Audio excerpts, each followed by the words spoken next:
मुझे नहीं मालूम काहे की बीसी थी, लेकिन जो इशू पूरे नेशनल लेवल पे सेंसिटिव बन चुका है उसको इतने हल्के में लेंगे आप लोग?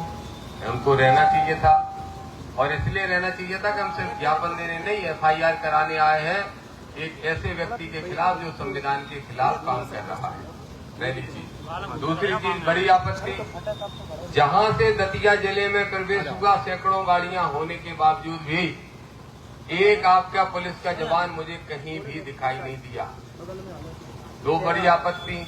तीसरी, जहां पे हम लोग सभा कर रहे थे वहां भी एक आध दो पुलिस वाले कोई दिख रहे थे। आपको मालूम है कि वर्ग संघर्ष की स्थिति ना बने ऐसा हम चाहते हैं, लेकिन अगर कोई आके जरा सा भी छींटा मार के चला जाता तो फिर क्या स्थिति होती? आप लोग बहुत हल्के में ले रहे हैं। This is not fair, very wrong. अगर आप कर रहे हैं तो ये सब रिस्पॉन्सिबिलिटी आपकी हो कि ध्यान रखिए, बता दीजिएगा अपने SP को। पहली चीज। दूसरी विषय यह है, अभी जब यहां से घुसा फिर रोक रहे। अरे इसी दतिया में आंदोलन कर करके बड़ा हुआ हूं मैं, 20 साल तक लगातार सीधे भोपाल और प्रदेश की राजनीति नहीं करने लगा, और कभी ऐसा नहीं हुआ कि इस गेट पे पुलिस रोकती थी, हम सम्मान से रुकते हैं, वहीं अधिकारी आके ज्ञापन लेते हैं। अब हमें अंदर तक घुस के आना पड़ा, फिर एक सिपाही आपका बदतमीजी से रोकने की काम कर रहा है, फिर अभी कोई उसके साथ बदतमीजी हो जाए, फिर आप बताओगे कि नया इशू हो गया। तो आप गंभीर लोग हैं, बड़े अधिकारी हैं, तो आपकी जिम्मेदारी ये बनती है कि आप इन छोटी छोटी चीजों का ध्यान रखें, अपने DI साहब को बोले, और ये आगे ध्यान रखना चाहिए। दूसरा विषय गंभीर जो है, आप जानते हो, आप सबको पता है, फिर भी मीडिया खड़ी है इसलिए हम दोबारा बता देते हैं। धीरेन्द्र कृष्ण शास्त्री एक यात्रा निकाल रहे हैं हिंदू राष्ट्र बनाने के लिए। वो यात्रा चूंकि हिंदू राष्ट्र के लिए है इसलिए गैर संवैधानिक है, क्योंकि भारत का संविधान ये कहता है, हमारे देश का जो संविधान का प्रियम्बल है उसी में ही लिखा है कि हम धर्मनिरपेक्ष हैं। तो एक धर्म की मांग को लेके एक धार्मिक यात्रा के माध्यम से निकालना ये शुद्ध रूप से गैर कानूनी है। दूसरा, जो भी वो यात्रा निकाल रहे हैं उसमें सांप्रदायिकता फैलाने वाला भाषण दे रहे हैं। अभी 4 दिन पहले थी, आप सबने देखा होगा, तो वो भी हमें आपत्ति है। खैर ये तो विषय हो गए कलेक्टर के, जो कलेक्टर साहब को भी आना चाहिए था। ये सब क्यों 25-50 हजार लोग नहीं कर सकते हैं? आगे नहीं समझ में आ रहा ना इन लोगों को? नहीं समझ में आ रहा ना, कलेक्टर है ना SP है, क्या समझ क्या रहे? बेवकूफ समझ रखा है क्या इन लोगों ने? ये कौन सा तरीका है? नहीं तो वही मैं बोल रहा हूं, मैं आज तो चलो हो गया, हम संविधानवादी लोग हैं इसलिए उस व्यवस्था को फॉलो कर रहे हैं, लेकिन अगर नहीं होती है कार्रवाई, एक हफ्ते के अंदर 50,000 लोगों को इकट्ठा करो, होने दो पूरा दतिया जाम, फिर इनको समझ में आएगा, और वो जो राजनीति में सत्ता से बेदखल हो चुके उन्हें भी समझ में आएगा। दूसरी बात ये है, हमारा आवेदन कहाँ है? लाओ दो, आवेदन दो। अभी ये तो हो गए हमारे वो विषय जो हमारे Bhim army, Azad Samaj party, OBC महासभा और दलित पिछड़ा समाज संगठन, गुर्जर महासभा, सब लोगों ने मिलकर उठाए, और जिसपे हम कोर्ट भी जा रहे हैं, सुप्रीम कोर्ट कल जा रहे हैं। तो चूंकि ये डायरेक्ट पुलिस के विषय नहीं है, लेकिन जो पुलिस की शिकायतें थी वो हमने आपको दर्ज करा दी। एडिशनल साहब, अपेक्षा करता हूं कि आप इसको गंभीरता से लेंगे।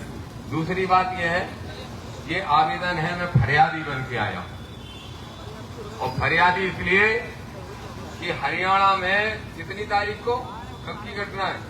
क्यों तुम लोगों ने तारीख नहीं डाली इस पे? किसने बनाया ये?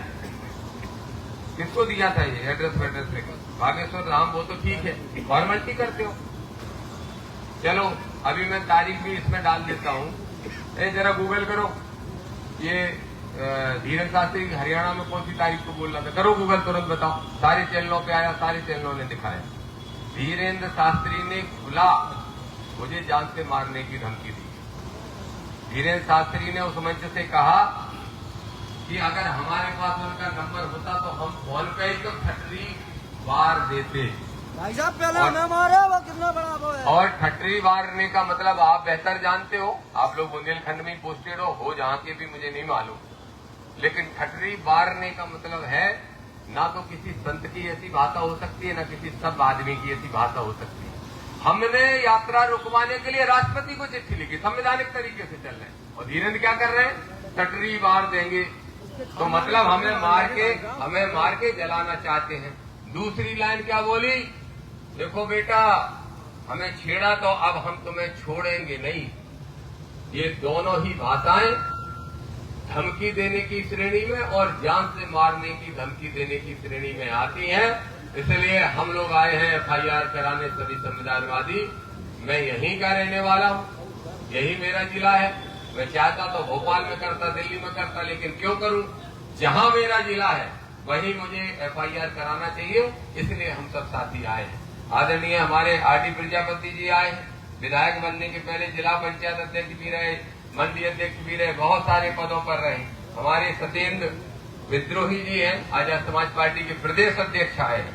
हमारे OBC संगठन के बड़े नेता, राष्ट्रीय कोर कमेटी सदस्य, राष्ट्रीय अध्यक्ष जो भी पद है इनके, और यादव महासभा के भी अध्यक्ष हैं, यादव यदुवंशी समाज के राष्ट्रीय अध्यक्ष रूपेश यादव जी आए हैं। हमारे अनिल गुर्जर जी आए हैं जो कि हमारे आजाद समाज पार्टी युवा के प्रदेश अध्यक्ष हैं, और हमारे सब साथी आए हैं, गुर्जर महासभा के भी सब साथी आए हैं। सबकी आपसे विनती, अपील, आग्रह एक ही है कि हम लॉ एंड ऑर्डर को मानने वाले लोग हैं, संविधान को मानने वाले लोग हैं, बाबा साहब का सम्मान करने वाले लोग हैं। हम चाहते हैं कि धीरेन्द्र पे आप ही कार्रवाई कर दो, क्योंकि हमारी कार्रवाई ठीक नहीं रहेगी, गैर संवैधानिक हो जाएगी, और गैर संवैधानिक काम हम लोग नहीं करना चाहते। तो हम चाहते हैं कि आप FIR करो। क्यों भाई साथियों, सहमत हो? FIR होना चाहिए, ठीक है। वीडियो आपके पास उपलब्ध है कि मैं दूं? बताइए एडिटर साहब, अभी होना चाहिए। वीडियो आपके पास उपलब्ध है कि मैं दूं? सबके पास है। जो चैनल खोल लोगे, अभी रील भी बदल दोगे ना, तो हर तीसरी हमारी धीरेन्द्र की बहस की आ जाएगी। वीडियो देखो, वीडियो है। समझे दिया अच्छा? आज चले आए? अरे वाह, 29 तारीख है, 29 चलो 29 तारीख डालो उस पर, ले आओ हमारे दस्तखत कराओ। ये पेन ड्राइव भी हम आपको दे रहे हैं, खूब आराम से देखिए, लेकिन हमें FIR हर हाल में चाहिए। और एक मिनट, अगर दतिया पुलिस ने किसी कारण से FIR नहीं की, हम आज आपको दे ही रहे हैं, आप बता दो कि कब तक आपका फाइनल जवाब आ जाएगा। या तो हम तो चाहते हैं आप अभी FIR कर दो। क्यों भाई विधायक जी, क्योंकि आप लोग खाली नहीं कर रही है, लेकिन अगर आपका कोई आप FIR का इसको जांच करने की बात करना हो तो हमें बता दो कि कब करोगे। अदरवाइज हम कोर्ट सिर्फ इसके लिए नहीं जाएंगे कि उन पर FIR, वो तो होगी। बाबा साहब का संविधान है, किसी के बाप का नहीं है, इधर को आ जाओ। तो वो तो FIR तो होगी, लेकिन फिर अगर आप लोग कार्रवाई नहीं करोगे तो क्षमा करना, हम इसके लिए भी जाएंगे कि आप राजनीतिक दबाव में काम कर रहे हो। कोर्ट कार्रवाई करेगा तो फिर चूंकि आप लोग ने कार्रवाई नहीं की, इसलिए आपको भी हम कोर्ट में कैसे देंगे, जो हम नहीं चाहते। तो हमारा आपसे आग्रह है, हमारा आवेदन पॉजिटिविटी के साथ, सकारात्मक सोच के साथ, मानवता की सोच के साथ, सारे दबावों को छोड़ के स्वीकार करते हुए हम लोगों को जो राहत चाहिए, जो न्याय चाहिए पुलिस से, वो देने का काम करें। ठीक है विधायक जी, यही विषय।